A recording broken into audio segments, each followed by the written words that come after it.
we talk a lot about, and you probably do this too, is just like you have workplace safety.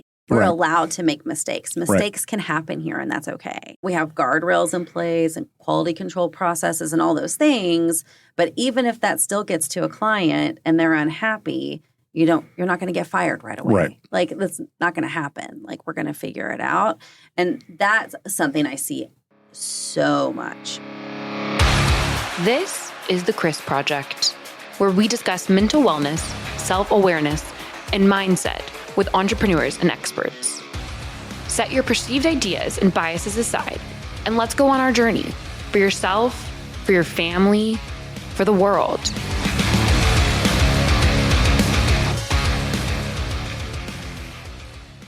Welcome back to the Dream Big Studios. Christian Brim here. My guest today is Lindsay Miller. Lindsay, hello. Hi, thanks for having me. I'm very glad you're here. I've been looking forward to this interview. So give us the Reader's Digest version of you and your business. Yeah, so I own a marketing agency. It's a startup, a technical founding startup, I guess we could say, marketing in the technical age, called My Marketing Assistant. And yeah, we just started a year ago. I had another marketing agency before that, but this is the one I'm focused on now. So you had Content Journey. Yeah, I had Content Journey. And so this is the Content Journey 2.0? Yeah, well, Content Journey still exists. Okay. But now we're primarily focused on My Marketing Assistant. The team's still there. We still have clients. We accept clients over at Content Journey, but we've kind of turned that over to the team. And I'm getting to focus my time on this new endeavor, utilizing new technologies and how my brain has brought this stuff together and how it can impact marketing. So My Marketing Assistant, what do you guys do? So we're like the handoff of all the tasks. So I try to tell people, like, Christian, you're not going to probably be the one to hire us. When the bosses come in, when the CEO comes in, when the CMO comes in, and they get My Marketing Assistant and they hand it off to their marketing manager. Right. Typically not a good fit. But it's the marketing manager who's just like overwhelmed. They have so much going on. They have a supervisor that doesn't understand how much time it takes to build stuff. And they just need some assistance. And they want to like have a reliable outsourcing agency. And so that's what My Marketing Assistant is. Doing a lot of social media. Yeah. Doing a lot of content editing that's like starting out AI. And then we edit it to sound human. Yes. But also because my background is primarily in SEO. So search engine optimization, making sure everything's like SEO friendly. Okay. A lot of YouTube videos and SEO for YouTube. So who's your target market and for My Marketing Assistant? We're like in this funny place of, and I don't like to put numbers to it. Yeah. But we do because we're like EO people, So right? And so I think it's probably a business that has $1 million to $10 million in revenue. Okay. One marketing person. Okay. That has a whole lot of stuff on their task list that they just need a little bit of help. And so we're not really industry specific. We have ad companies, we have beauty brands, we have banks, mental health, obviously, one of my shticks, med spas, coaches, consultants. We're like kind of a little bit all over the place. So do these businesses typically work with outside agencies? Yes. Yeah. Okay. And they probably like haven't had success. Or like the other part is they're ready to hire someone else to help their marketing team. Right. But it's expensive to hire a great marketer. Yes. Right. I mean, I've even thought like, man, maybe I should get a job again. I could be a very highly paid marketer these days compared to 10 years ago when I was looking for jobs or working out in the world. So I think it's a numbers game too, is they're looking at it and they're like, well, I already have one marketing person that I'm paying $60,000 a year. Right. And now I'm going to get them somebody else and it's going to be another 50 or 60. Well, how can we do to make this? Can't you just use AI? Go to ChatGPT and have them do it. And like, there's such a disconnect, right? Between, again, our founders, our CEOs, our CMOs of like, yeah, just go put it into ChatGPT and have it get done. And then you're just putting even more on your marketing person. Right. In this case. And so we kind of come in and help them do all of the little things that they need to get done. Scheduling emails and writing the emails and making sure all the connections are there. And just staying current on the technology is a full-time job. I'm telling you, it really is. And then that way, like these marketing managers or marketing directors or whoever it is, can continue to think strategically and high level. And they don't have to be like, oh, yeah, I got to go log into Active Campaign or MailChimp or whatever. They just get to send that to us and we get to handle it. And then mostly I would say people love us for our social media stuff. I never wanted to own a social media management company. It's kind of that. Yeah, I know. It's like 70% that these days. I just absolutely detest the idea that I'm contributing to Zuckerberg's empire, but it's the game you have to play. It is. I mean, we're running ad campaigns on Meta through, well, really content journey clients for the most part, but my marketing assistant, and just like gangbusters. And so it's like, it just is a thing you got to do. So you mentioned mental health. Why is that of interest to you? I've always been interested in mental health. We could talk about my childhood trauma, right? And how all of us like come from that area and try to make sense of what happened to us when we were younger. But I remember being in my undergraduate work and going, I really want to switch. I want to do mental health. I don't want to do what I'm doing now. But I was on the parent scholarship.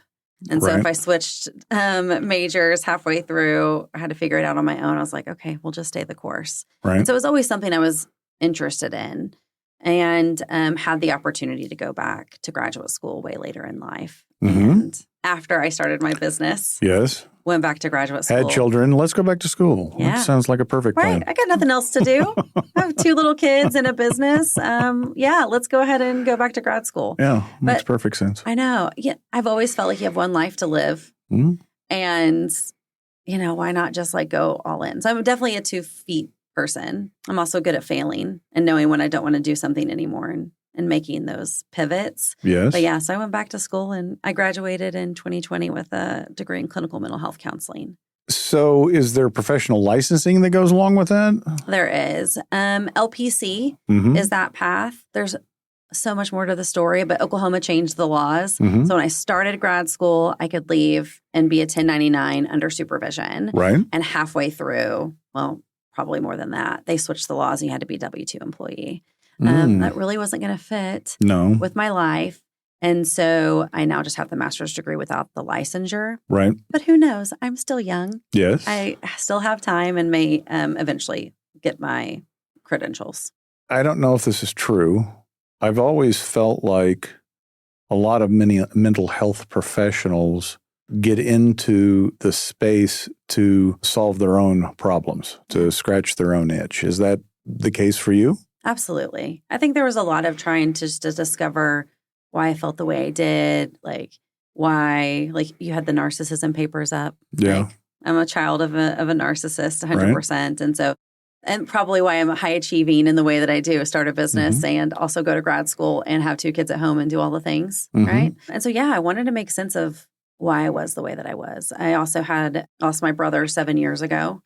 And so there was just a lot of stuff going on there too. And there was just a lot that I wanted to be like, I need to make sense of this life I have. And just going to therapy wasn't enough. I needed to dive in a little bit further. Yeah, I think at least for me, I can't speak for my peers. It was definitely a draw. Did you lose your brother to some type of addiction or? No, he had multiple sclerosis. Okay. But he was diagnosed at 15. And which is like a whole thing, right? Which is, I think, also why I feel the way I do about like one life to live. Like I was, almost 17 years old when my little brother was given this really debilitating like diagnosis. And so it just like changed my outlook on life. And so I was like, okay, here we go. And so even Chris, that was his name, he did lots of schooling. He went to culinary school. He went to trucking school. He moved from this coast to that coast and just, lived life. And then, passed away at 32.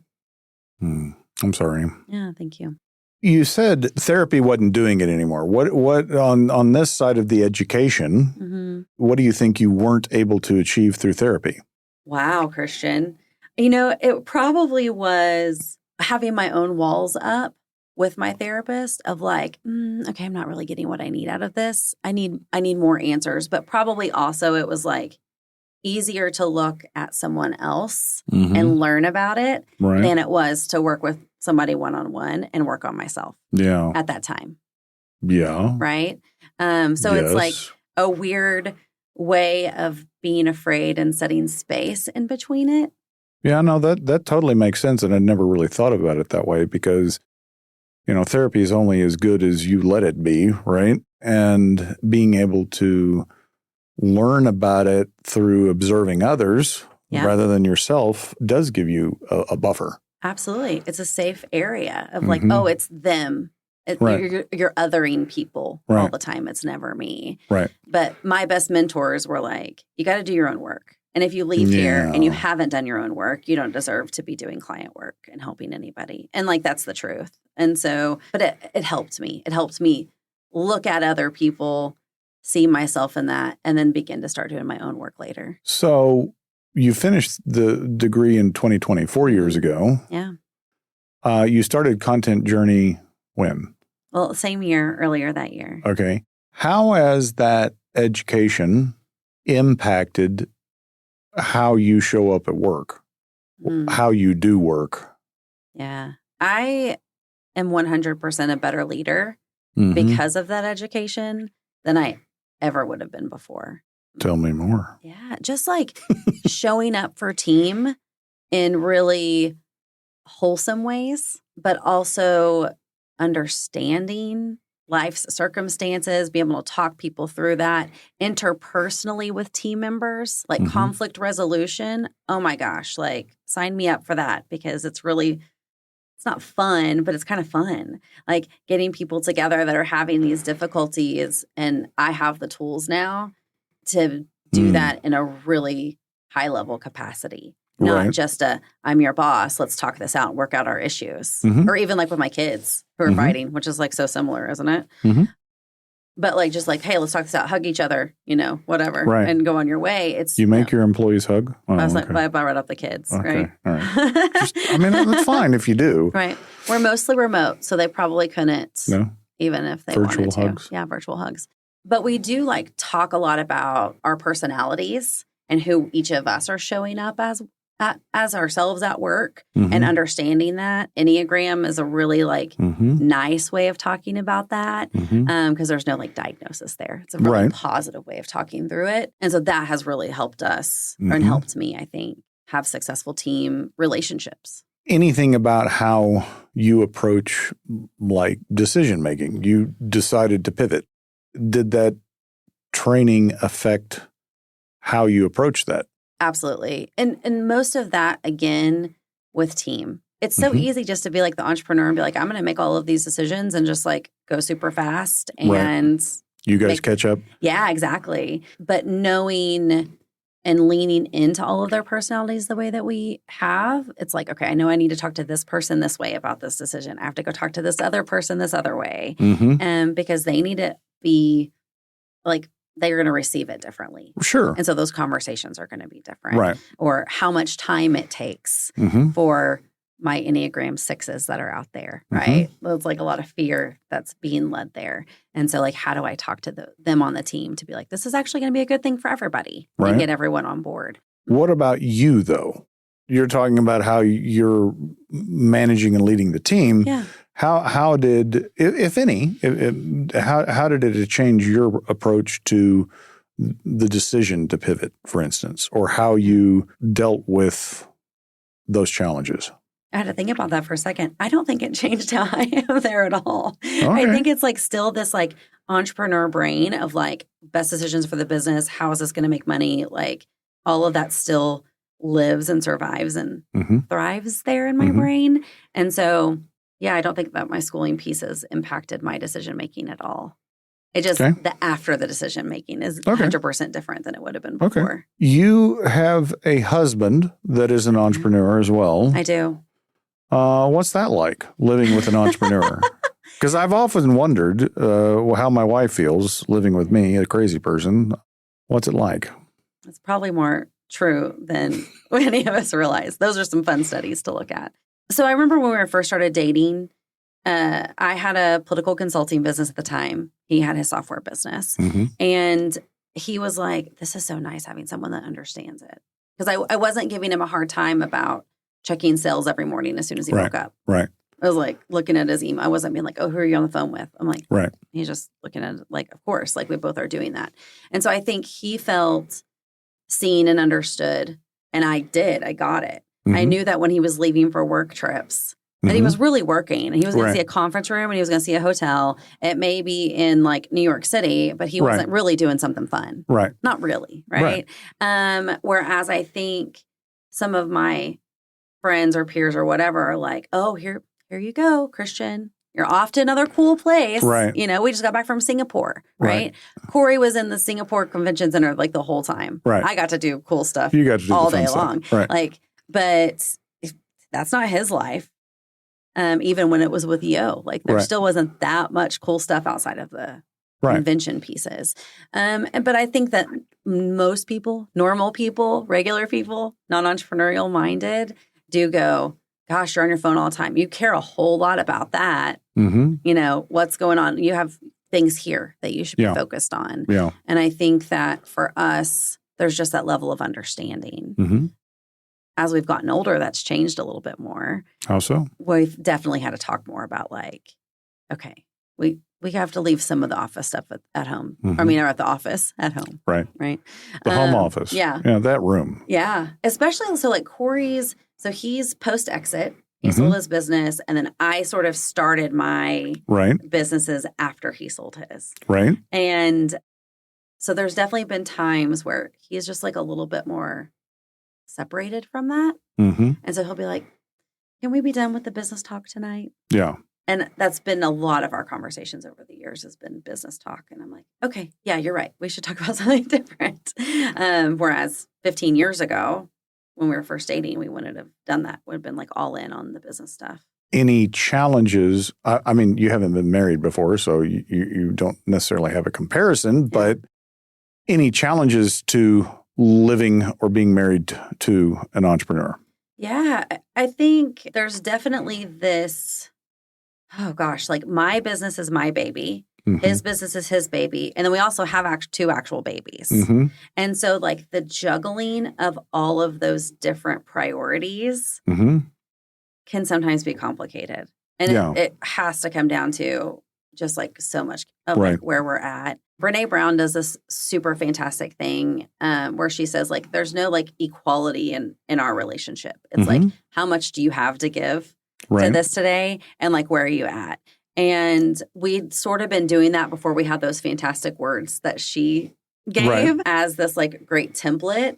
But that's kind of what we've done. It's just like, what do you got going on today? What do you have going on this week? Like, where are we at? Or do you need to have more energy at the office? Like, I was working until 8 o'clock last night. And he was at home with the kids making dinner. And like, I didn't feel guilty about that. Right. Because we had these conversations. I'm like, my business needs me. And I was working on content journey clients last night till way late. Yeah, I think that's just part of it for us. But it has evolved as our lives have changed and as we've gotten older.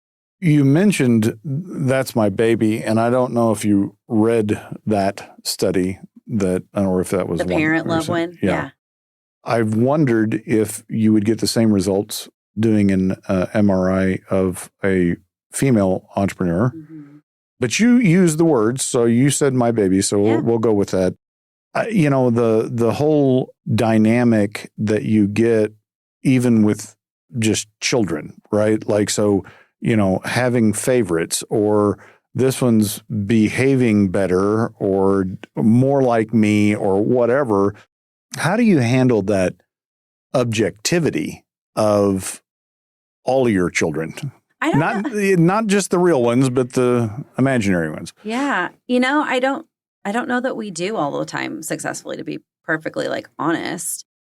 I definitely think that the ones that I've created are better than the ones that he's created. Right. And so like, but there is this part of like, if everything's on fire, which one are you putting out first? Mm-hmm. And, you know, Corey's talked about this openly a lot lately, actually. He just went to Ottawa and gave a conference talk about his own burnout.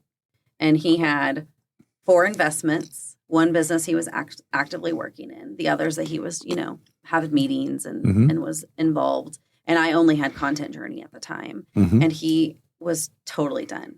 100% burnt out, anxiety when he went to the computer, like could not do it. And we were in a unique situation where I could step up and get involved in all of those businesses. And was able to do that because I had like general knowledge. But the truth is like, if all of them would have been on fire, so Content Journey and then his 4, like I probably still would have chosen Yours. Content Journey. Of course. Right. And so, yeah, it changes. Like which fire do you put out? Right. The one I started. Right. Well, right? That seems fair. Yeah. I mean, objectively, there have been real conversations where we're like, which one is worth the most? Which one's making the most money? Which one has the most like potential? Mm-hmm. And so we've definitely had those talks too of like kind of ranking. Yes. What I did with my children, my actual children, was I said, I love all of you unconditionally. Now, before you consider me an ogre, I did this when they were teenagers. I didn't do this when they were actual children. But I said, I love you all unconditionally the same, but I do have favorites. And it's based upon your behavior, and it can change at any moment. So it got to be kind of a running joke where they were like, am I number one today? And I'm like, no, actually, you're not. You're kind of, Absolutely. But no, I mean, it's the truth, right? Like businesses change and they evolve and they all have, not all, but they have like cyclical pieces of it. Mm-hmm. And so it's like, which one needs our attention now? I mean, and definitely all of a sudden overnight when I was running 5 businesses, not entirely, there were 2 that had teams of their own, but 3 that didn't, that it was like, okay, who needs my attention today? And where is it going to go? And who can just keep crying? Yeah, exactly. Who could just like keep going? Well, yeah. Like, I mean, you see parents with like 3 young children and it's like one's wailing and you're like, yeah, I get it. I mean, there's just only so many hands. Sorry. Yeah. Yes. You're going to have to figure it out on your own.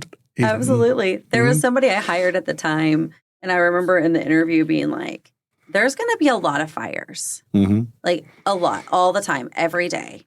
And like your job is to be like, which of these fires is the biggest? Right.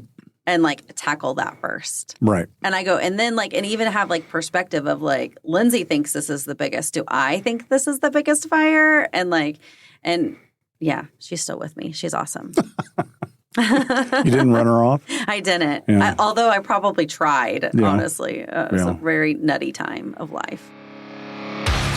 The Chris Project is sponsored by the Rupp Group Coaching and Consulting. If you are interested in implementing some of these suggestions that you've been hearing about, or in general, you feel like there's parts of your mental game or actually your implementation strategy that you feel is lacking, and you love the opportunity to actually start to build yourself into the person that can create the success that you're looking for, please reach out vis-a-vis the link in the show notes to grab a free consultation with us to see if we can help elevate your mental or your business game.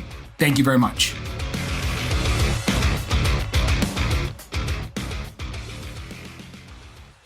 The majority of interviews that I've done, and frankly, the majority of the population are males that are entrepreneurs. I'm curious if you find that the self-reflection piece, the self-understanding piece, comes easier as a woman than what you've seen with your male colleagues. So, yes, with male colleagues, not with my spouse. You know Corey Miller really well. Yeah. Like he brings like that like feminine, like sweet, intuitive self to every conversation. And I'm not quite like that. I bring a little bit more masculine energy to the table. Okay. But I would say still with that, comparing myself to my male colleagues, absolutely. I'm more reflective and intuitive and nuanced within all of these things. But yeah, Corey Miller is definitely an outlier on that grid, right? I'm not even an armchair psychologist. I haven't even, I'm still on the floor. The way the male brain seems to work is very simple and very focused, like on a task or an objective. And I think that may be why we're not as predisposed to self-reflection as females who are much more complicated, which is why they don't understand men, because they're like, surely it can't be that simple. And it's like, no, it really is. I mean, have I been fed? Right. Yeah. So did you read the part of that same study that you're mentioning that the people they studied, it was like 42 men that were on growth patterns of their business. So it was like highly successful businesses, but they kept calling them overconfident. So the subset of men that they talked to were overconfident. And I thought, okay, yeah, that's the one I can get on with. Like most of the male entrepreneurs that I'm around are way overconfident. And I would say the females, and general statements, right? Right. The females were like pretending confidence. And we're always like, at least I'm always thinking I'm not good enough. And then I'm around male colleagues that with businesses in varying degrees of success or not compared to mine that act like they're walking around with, a $500 billion company. Self-assessment is very difficult, right? So like, I don't know that the majority of male entrepreneurs are actually overconfident, but they project it. Yeah.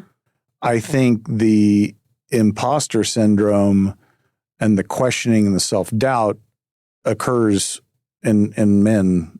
Of course it does. Right? They hide it. I think one of the things that is ingrained in the male psyche is strength, whatever that looks like, right? Yeah. Mental strength, emotional strength, physical strength, intelligence, right? So to show weakness is kind of like against our character. Yeah, absolutely. I mean, I would like to see where in that study how they characterize the overconfidence piece. Right. But they did, because they were like the overconfident entrepreneur this, the overconfident father this, the underconfident. Like they really had put those, I don't know, determinations together. Right. But what does that really mean? And they compared it to women entrepreneurs, female entrepreneurs. And they said that's why they chose to only speak to men. Right. Was because of this confidence piece. Yeah. So there's like, and it's from 2017, so it's not like that long ago. Right. But it would be interesting to see that, because that kind of made me giggle just a little bit, to be honest, whenever I first read it. I learned a lot in the locker room when I was young. And, the dynamics of males together, I'm sitting here at 54, don't seem to be particularly different.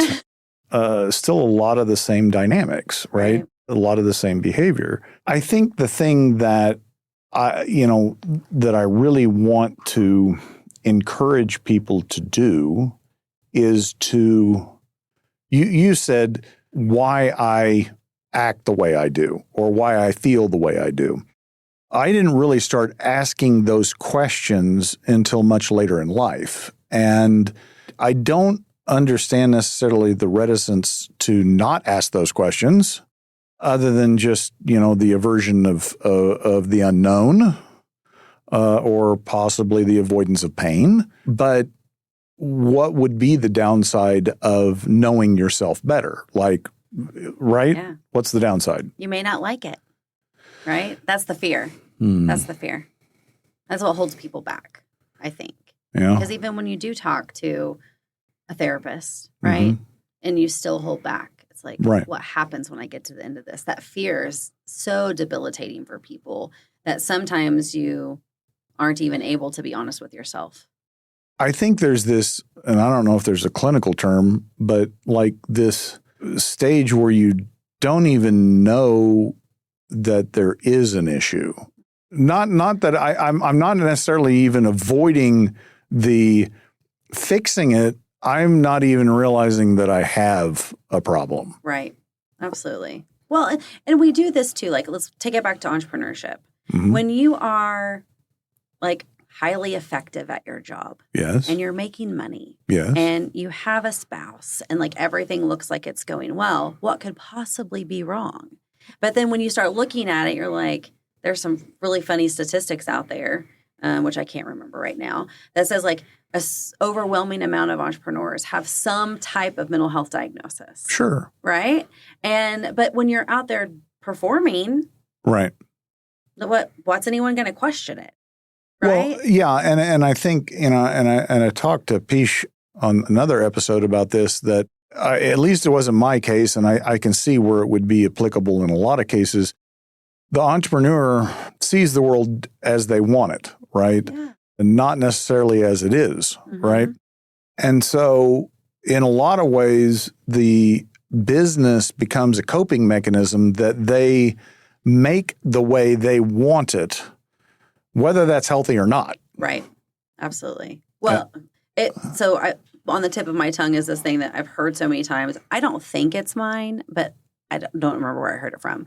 But it's like the best entrepreneurs are just completely delusional. Yes. But it goes back into that because we are making our way and like we're successful because we see this future, whatever it is for our business or the world or whatever we're trying to do. And we just chase it with like complete abandon and delusion. Right. And I feel that about myself all the time. I'm like, I'm completely delusional because I talk to the team. We do like highs, lows, and surprises in our team meetings. Right. And I'm always surprised that we don't have 20 new clients this week. And they all kind of laugh. And I'm like, no, I'm really serious. I keep thinking I'm going to wake up one day and people are going to be like, oh my gosh, I'm so glad we found this tool in this team that can help us. Yes. And I'm like shocked every day it doesn't happen. Yes. And so it's like, but I think that's chasing that, knowing that that's there is what kind of keeps me going. And then another thing you touched into is like this identity piece. So like now we go back into like Lindsay's therapist world. Right. And like how much do we put this success of our business and our life and this future that we've painted and make that our identity? Oh, yeah. Universally. And it's not just entrepreneurs at all that do this. Like lots of people choose their work as their identity. But I think it's very acute in entrepreneurs, right? Yeah. And that's what intrigued me about that brain study, because if you think about it in terms of like, you look at your children as your progeny, they're part of you, right? They reflect part of you. They are your future, right?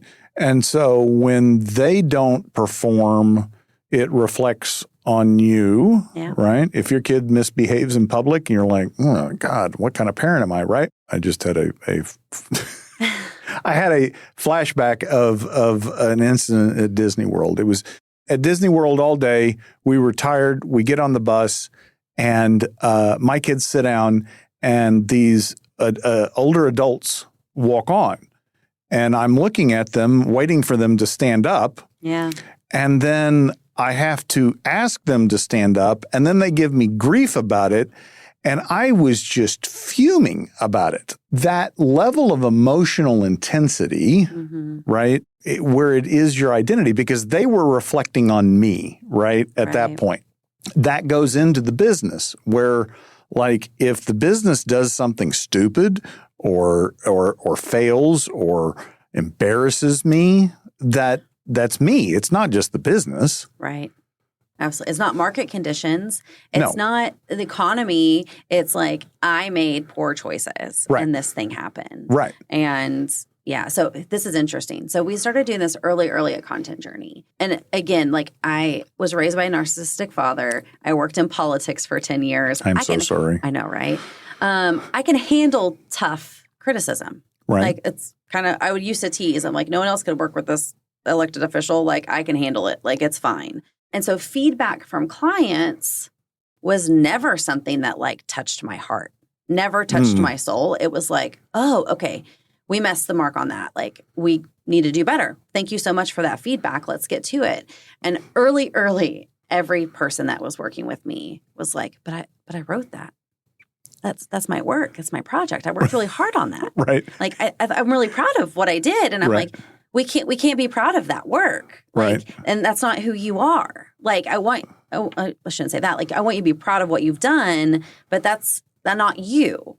Right. And I think that's where that, mental health counseling stuff helped me talk through that with people. Is like, you have to separate those designs or those pieces of writing or those emails you did from like who you are as a successful person. Right. Like, and so we say it all the time now. Like we're editors, critique us. We can handle it. And we just like keep saying it and saying it and saying it so that when those harsh criticisms do come in, and they do, you can't possibly put your brain in somebody else's like brain and know their business better than them. Like, it's never going to happen. But when we're like way far off, we have to be like, it's okay. Like we'll go back to the drawing board together. We can do this. And you're still successful here. You still have a safe space here. Right. And so, but anyway, there is that like, identity piece that gets so wrapped up in all of it. That's really hard when things don't go like they're supposed to.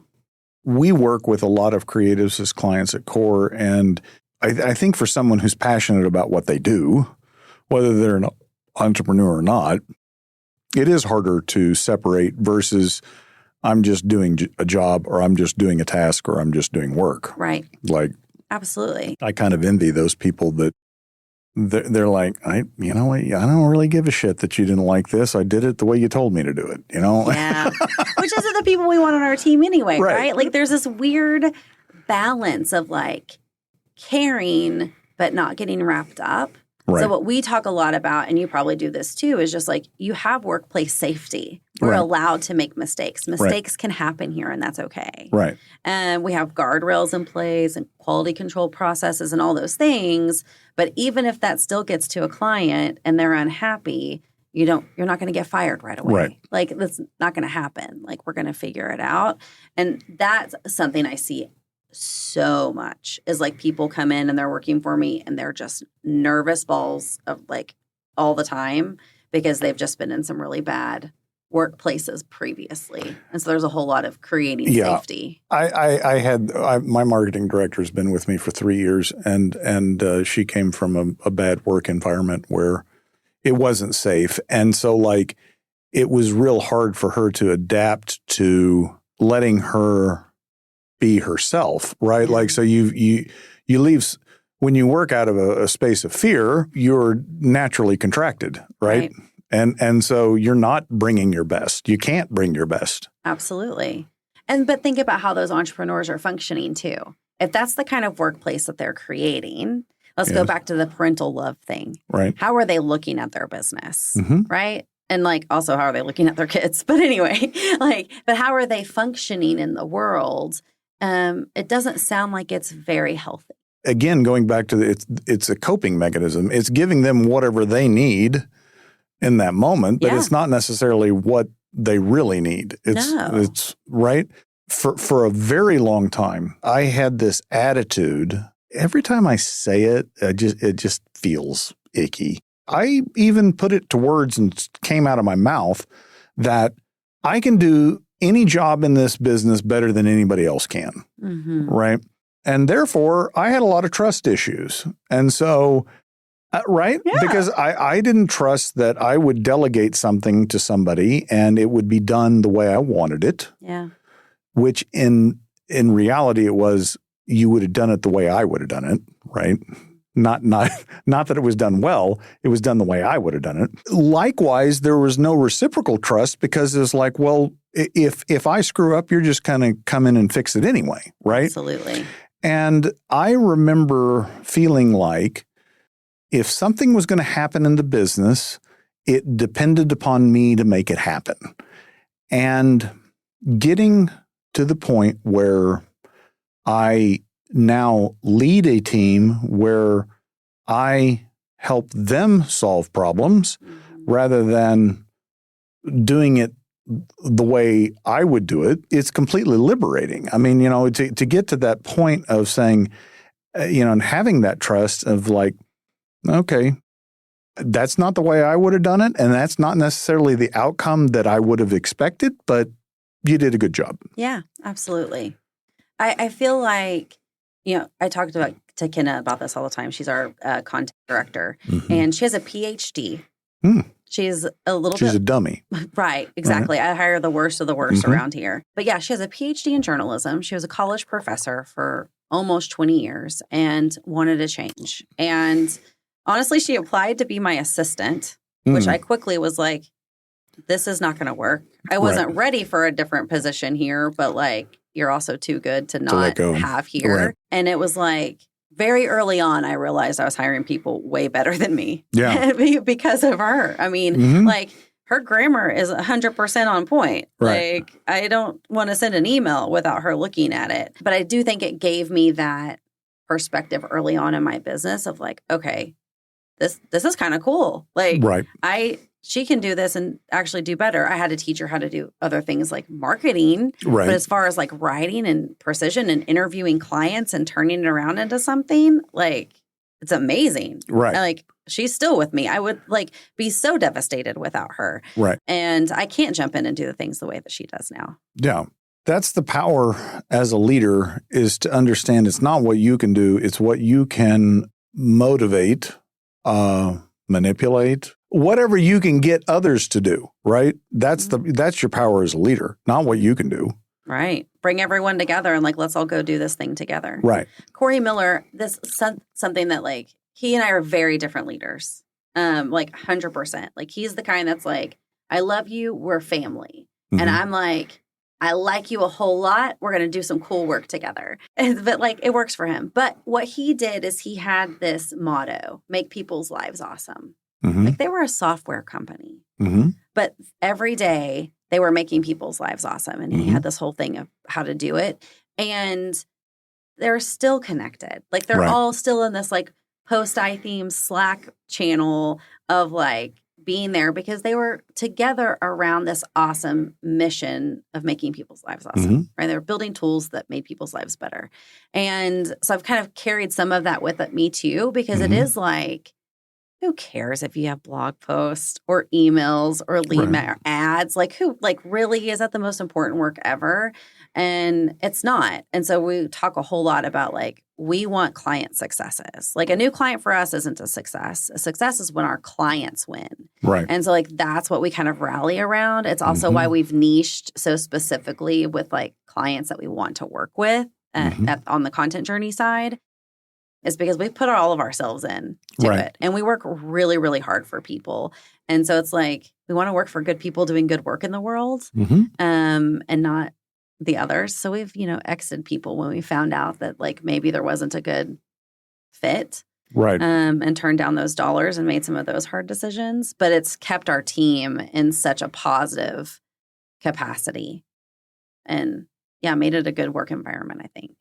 Yeah, and I think with the advent of new technologies, I think the development of those technologies, people are going to make money at for sure. But the majority of us are going to just have to use others' technology, and our value is going to be in the people that we bring to the table. It's not going to be processes. It's not going to be technology. It's going to be, do you have people that give a shit, and do they work well together? Absolutely. And I think like, go back to, is it Dana? Is that your marketing person? Delana. So close. That was close. So going back to like Delana's work environment, I think people, especially nowadays, sniff out those kind of companies too. Yes. As clients and customers and consumers. And they're like, oh, I don't want to do business with them. I want to do business with people who are also good to their people. And I think more and more people are caring about that. So like, from that holistic entrepreneurship space is like, if you do care about the success of your business, you better start looking at it from the inside in that capacity, because people are going to sniff you out and figure out that you're not the kind of person they want to work with either. Yeah. Yeah. What advice would you give to your younger pre-entrepreneur self around the whole mindset, mental health, self-awareness issue? I mean, that's a good one. Honestly, I think if I had any hindsight, I'd go get a job and have a pension and a 401k. No, you wouldn't. Yeah, you're probably right. Now, what advice would I give myself? I think that for sure I did like everybody, and early on, and still sometimes do, like intertwine my self-identity with my business and the success of the business so much. I've always leaned into work. Work is a safe space for me. I can succeed at work. I can succeed at work better than I can anything else that I do. And so I think I would be more purposeful about being like, from the very beginning, like, just take care of yourself. Like, have regular, I don't know, massages or retreats or whatever it is that needs to happen, of just like taking time that's not pushing all the time. Are you there yet?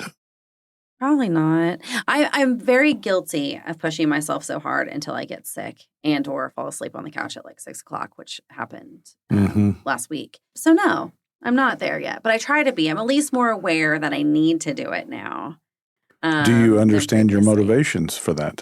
Oh, yeah, absolutely. Like I still very much have all that identity. And even like pivoting attention away from content journey onto my marketing assistant has been really, really tough because, and some of that's just because of like the changes in the landscape where like content journey is a higher end offering and my marketing assistant is a more accessible offering and we're using more technology and we're using some of all of these new things. We were using AI before everybody was talking about it, which makes me really mad. But yeah, so some of those pivots are still really tough for me to get through of just like, content journey is still here and alive, but it may not be in a year. Right. It may get, sucked into my marketing assistant. Whereas previously I'm like, these are two totally separate things. And now they're not quite as separate. But anyway, so no, the answer is no. I think one of the things that I've noticed over the years is that, people want control. They want known outcomes, right? Yeah. That's the way our brains are wired. And that makes perfect sense until it doesn't, because a lot of things that we think we control, we don't. There's an illusion. That's my favorite saying is control is an illusion. Like, what do you really have control over? Not much. Right. Right.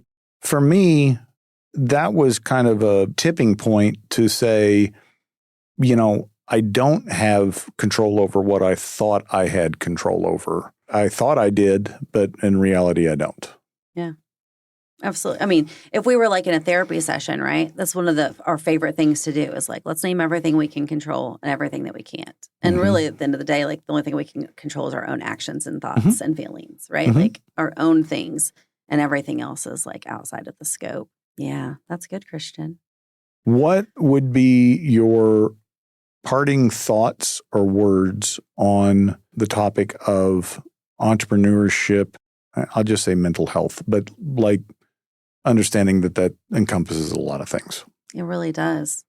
Yeah, I think, parting thoughts about entrepreneurship and mental health just comes down to, and I think this is my perspective as well, right? Where, and I don't know if anyone else would come in with this hard of a thought, but we really set the stage for everything around who we touch with in our business. Like our people, our team, the clients that we work with, like all of that is so important that it be handled in a way that is thoughtful and respectful. And I do feel like it's this new way of entrepreneurship that the way that things were done maybe 20 or 30 years ago just aren't going to fly anymore. Like we have to take care of our people and we have to care about the environment that we're in and the clients that we're doing. It's not just about money. Right. Obviously, there has to be money there too, but I just don't think it's this major driving factor anymore. It is this like, let's take care and do the right thing. Right. And when we think of it like that, I think the mental health and the entrepreneurship and the success all kind of go hand in hand, right? You're happier as a leader. Your team is happier as a team. Your clients are finding success because you're approaching it that way. Right. And so I feel like when we're looking at those as metrics of success, as opposed to just all of the numbers, I think that can really like propel each of us individually and the communities that we serve forward. I love it. Well, Lindsay, thank you for joining us. Thank you for listening to The Chris Project. You are important. Your work is important. Do not give up.